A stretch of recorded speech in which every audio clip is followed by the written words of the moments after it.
देखिए, आप जानते हैं कि जितने भी सतलुज नदी पर प्रोजेक्ट है बहुत विवादित हो गए और विवाद का एक मुख्य कारण है जो गैर कानूनी डंपिंग नदी में हो रही है।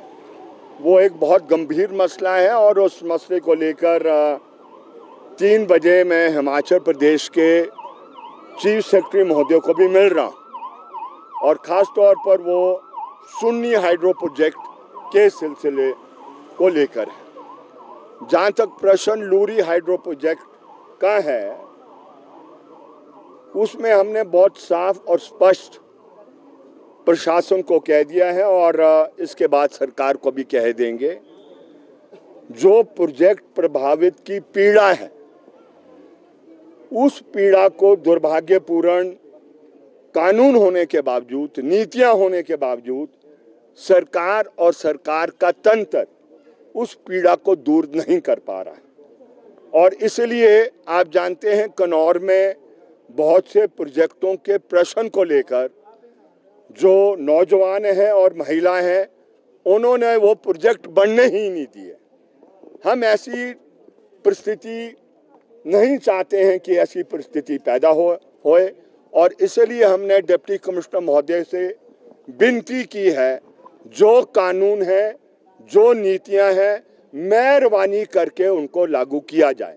और वो क्या है? जमीन चले गई, 132 लोगों की जो जमीनें इसमें गई ज्यादा की है, लेकिन 132 को अभी तक रोजगार नहीं दे पाई है जो सतलुज जल विद्युत निगम और जो पटेल कंपनी है। इससे बड़ा दुर्भाग्य क्या होगा? आपने सारी कुर्बानी दे दी, सारी भूमि चले गई, कोई भूमि बची नहीं, लेकिन उसके बावजूद आज प्रोजेक्ट को बनते हुए ये समझ ले आप 5 साल हो गए हैं, लेकिन 5 साल में आप रोजगार नहीं दे पाए। और इसलिए हमने कहा 1 अप्रैल 2024 से जिन्होंने अप्लाई किया है, अगर अनस्किल्ड होगा तो अनस्किल्ड का वेजेस देना होगा, हाईली स्किल्ड होगा तो हाईली स्किल्ड का वेजेस आपको देना होगा। ये प्रश्न भी रखा है। दरारें मकानों में आ गई है, जो ब्लास्टिंग वहां प्रोजेक्ट पर की जाती है, लेकिन सर्वेक्षण के अलावा एक स्थान को छोड़कर जो नृत्य में है वो उसका मुआवजा दिया गया है। लेकिन जितनी भी 11 पंचायतें वो चाहे रामपुर बुशहर में लगती है, कुल्लू वाले इलाके में लगती है या कमार्शन वाले इलाके में लगती है, एक नया पैसा नहीं मिला। और ऊपर से जिस तरीके की बरसात आ रही है, मकान बचेंगे नहीं बचेंगे ये कहना कठिन है। लगातार 2019 से मैं समझता हूं कोई किसान ऐसा नहीं होगा जिसकी ये 10वां हिस्सा भी फसल का लगा हो, चाहे प्लम है, बादाम है या आपके एप्रिकॉट है या चरी या सेब है। उस इलाके में इसलिए नहीं लग रहा है, जो धूल उड़ती है, सारी की सारी धूल तमाम फसलों को नष्ट कर लेती है। और वो एक साल को छोड़कर जो 2021-22 का कुछ पंचायतों में मुआवजा दिया है, बाकी अभी सारे देख ही रहे हैं कि कब सरकार और सरकार का तंत्र मदद करेंगे। तो इसीलिए एक किस्म से हमने आज अपने सुझाव भी दिए हैं, हाथ जोड़ के विनती भी की है। और आप जानते हैं हमारी धारा इस प्रकार की है, जब पानी इससे ऊपर चले जाएगा तो चाहे जो मर्जी हो, फिर ये आर पार की लड़ाई होने वाली है।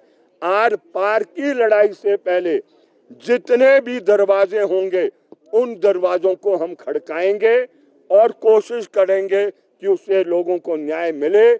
अगर न्याय नहीं मिल पाएगा, फिर आखिरी हथियार, हम उस आखिरी हथियार को इस्तेमाल करेंगे और वो आखिरी हथियार हिमाचल प्रदेश की सरकार के लिए अच्छा नहीं होगा। तो समय रहते हुए हम सरकार से अपील कर रहे हैं कि लोगों की पीड़ा को दूर करें जो कानून के दायरे के अंदर आती है। ये हिमाचल प्रदेश के माननीय मुख्यमंत्री महोदय ने ये वायदा किया था कि 10 जून के बाद वो एक व्यापक मीटिंग करेंगे लेकिन आप जानते हैं कि कुछ ग्रह ऐसे हिमाचल प्रदेश पर आए हैं, एक चुनाव के बाद दूसरा, दूसरे के बाद तीसरा। ये हम समझते हैं यह चुनाव की जरूरत नहीं थी। क्या जरूरत थी निर्दलीय को इस्तीफा देने के लिए?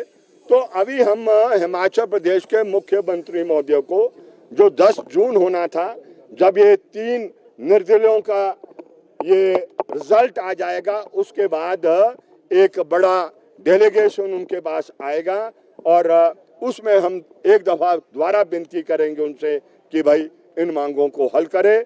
इस बात को भी हम कह रहे हैं, पानी सारा सूख गया है और उसके लिए डैम से सिंचाई के लिए भी पानी उठाना चाहिए, जो एक नई नीति के रूप में हम सरकार से ये विनती करेंगे।